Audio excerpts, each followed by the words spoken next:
Welcome to Jyothi IT solutions. ఈ వీడియోలో నేను మీకు RDS అని AWSలో ఎలా క్రియేట్ చేస్తారో, ఎలా కాన్ఫిగర్ చేస్తారో అనేదాన్ని చూపించబోతున్నాను. ఇక మీరు ఇక్కడ స్క్రీన్ మీద చూస్తున్నటువంటి సినారియో RDS అమెజాన్ ఆరోరాకి సంబంధించింది.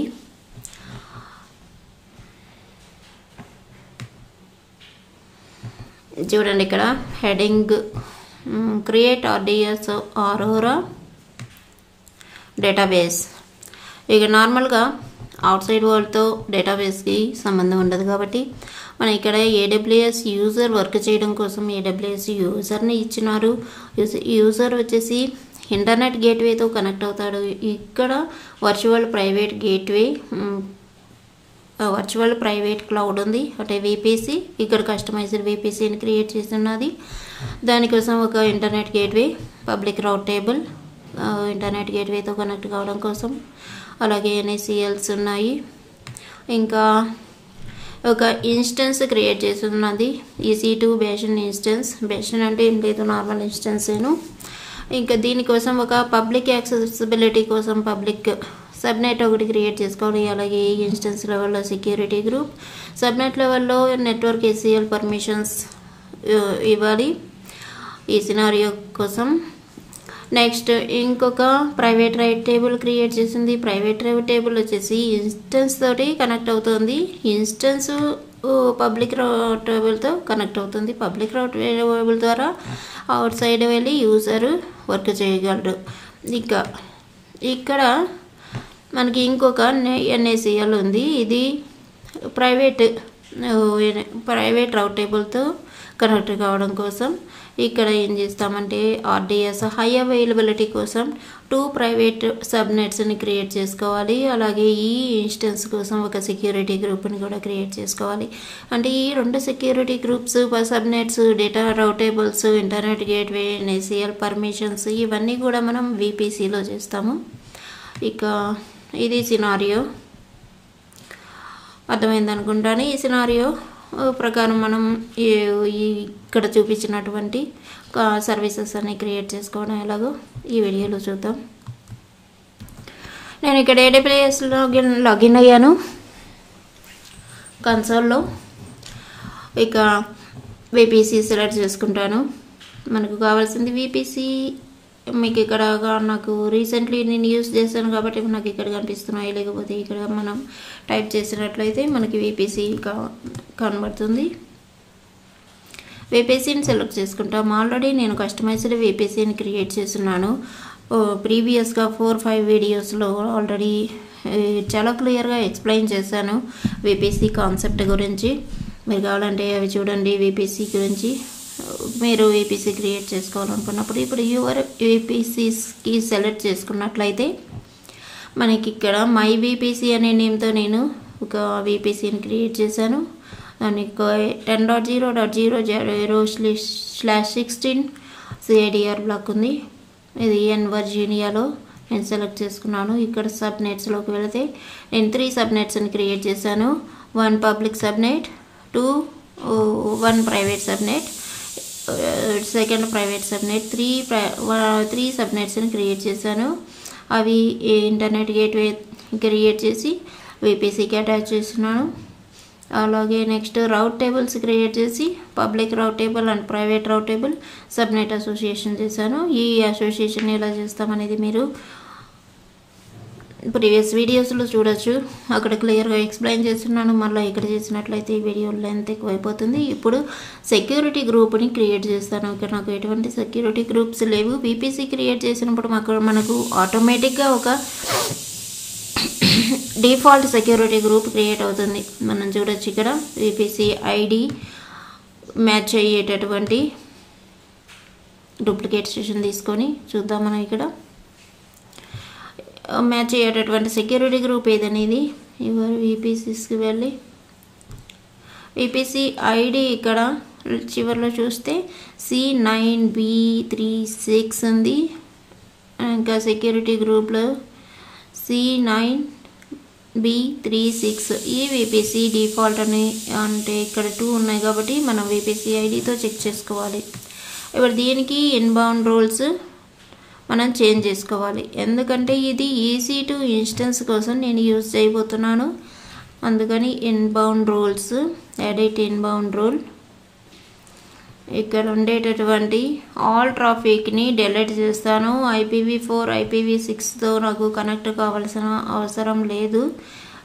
ఇక్కడ డిలీట్ చేసి యాడ్ రూల్ తీసుకొని కస్టమ్ TCP కాదు, ఇక్కడ SSH. ఎందుకంటే యూజర్ మనకు కనెక్ట్ కావాలి కాబట్టి, మనమే యూజర్స్ కాబట్టి మనం టెర్మినల్తో కనెక్ట్ కావడం కోసం ఇక్కడ 22 పోర్ట్ SSH ద్వారా మనం తీసుకుంటాము. ఇక్కడ ఎనీవేర్ పెట్టుకుంటాను సోర్స్లో.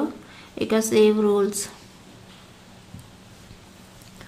ఇది EC2 ఇన్స్టెన్స్ కోసం క్రియేట్ చేసేటటువంటి సెక్యూరిటీ గ్రూప్. నేను ఇంకొక సెక్యూరిటీ గ్రూప్ క్రియేట్ చేస్తాను. ఇది ఎందుకంటే డేటాబేస్ కోసం.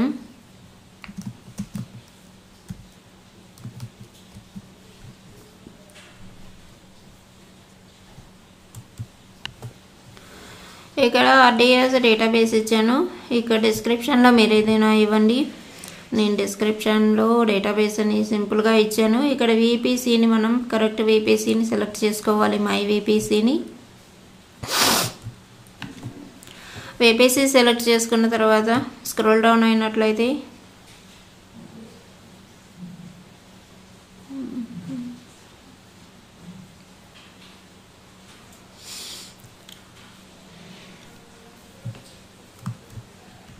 మనం ఇక్కడ ఇన్బౌండ్ రూల్స్, అవుట్బౌండ్ రూల్స్ మరలా ఎడిట్ చేసుకుందాము.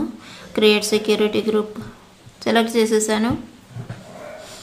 ఇప్పుడు నేను క్రియేట్ చేసినటువంటి RDS డేటాబేస్ అనేటటువంటి ఈ సెక్యూరిటీ గ్రూప్కి నేను ముందు క్రియేట్ చేసినటువంటి సెక్యూరిటీ గ్రూప్ని ఇన్బౌండ్ రూల్స్లో సోర్స్గా తీసుకుంటాను. ఇప్పుడు ఇక్కడ నాకు VPCతో సేమ్ VPCతో 2 సెక్యూరిటీ గ్రూప్స్ క్రియేట్ అయినాయి. ఒకటి డిఫాల్ట్ నేమ్తో ఉంది, ఇంకొకటి RDS డేటాబేస్గా ఉంది. మనం ఇప్పుడు RDS డేటాబేస్ని సెలెక్ట్ చేసుకొని ఇప్పుడు క్రియేట్ చేసినటువంటిది ఇది. ఇక్కడ ఇన్బౌండ్ రూల్స్ ఏమీ ఉండవు, దీనికి నో రూల్స్ ఫౌండ్ అని ఇచ్చింది. ఇన్బౌండ్ రూల్స్ సెలెక్ట్ చేసుకొని ఇక్కడ మనం యాడ్ రూల్ ఇస్తాము.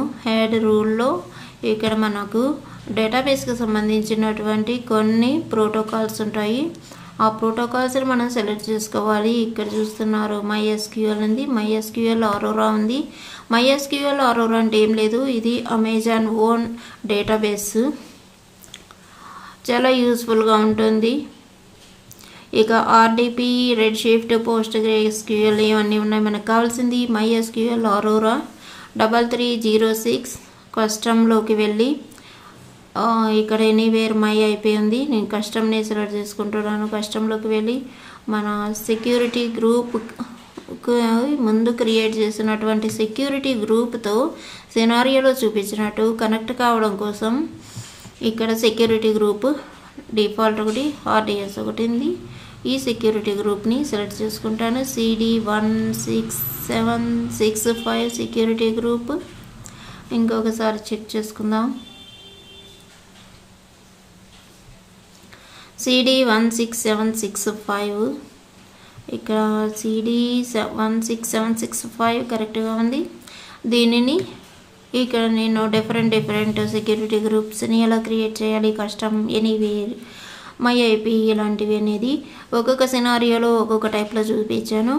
ఇక్కడ మనం తీసుకున్నది పోర్ట్ నెంబర్ 3306 MySQL Aurora ప్రోటోకాల్తో ప్రోటోకాల్ TCPనే ఉంటుంది. ఈ టైప్తో తీసుకొని మనం custom IP source security group SSH ఇక్కడ అసోసియేట్ చేసింది కాబట్టి ఈ 3306 అనేది ఈ SSH ద్వారా మన యూజరు కాంటాక్ట్ కాగలడు. Okay, save rules.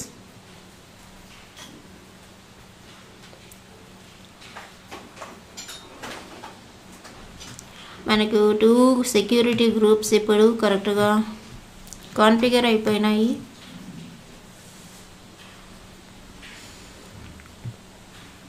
ఓకే, ఇక్కడ 2 పర్మిషన్స్ చూపిస్తుంది. 2 పర్మిషన్స్ అంటే ఎనీవేర్ ఇచ్చాం కాబట్టి IPv4 అండ్ IPv6 రెండు యాక్సెప్టబుల్ అని చూపిస్తుంది. చూసారు కదా, ఇక్కడ ఆల్రెడీ VPC నేను క్రియేట్ చేశాను. కస్టమైజ్డ్ VPC 3 సబ్నెట్స్తో, 1 పబ్లిక్ అండ్ 2 ప్రైవేట్ సబ్నెట్స్ తోటి. అలాగే ఇప్పుడు security groups EC2 instance user login కావడం కోసం 22 పోర్టుతో, అలాగే 3306 పోర్ట్ తోటి డేటాబేస్ పోర్ట్ అది, ఆ పోర్టుతో మన డేటాబేస్ RDS అరోరా డేటాబేస్ ఇన్స్టెన్స్తో కనెక్ట్ కాగలదు. ఇన్స్టెన్స్ ద్వారా మనం వర్క్ చేస్తాం కాబట్టి. ఇది నెక్స్ట్ వీడియోలో ఈ సినారియోలో మనం EC2 ఇన్స్టెన్స్ క్రియేట్ చేస్తాం. RDSని ఎలా క్రియేట్ చేస్తామో చూద్దాం. Thanks for watching. See you in next video. Subscribe my channel for further videos.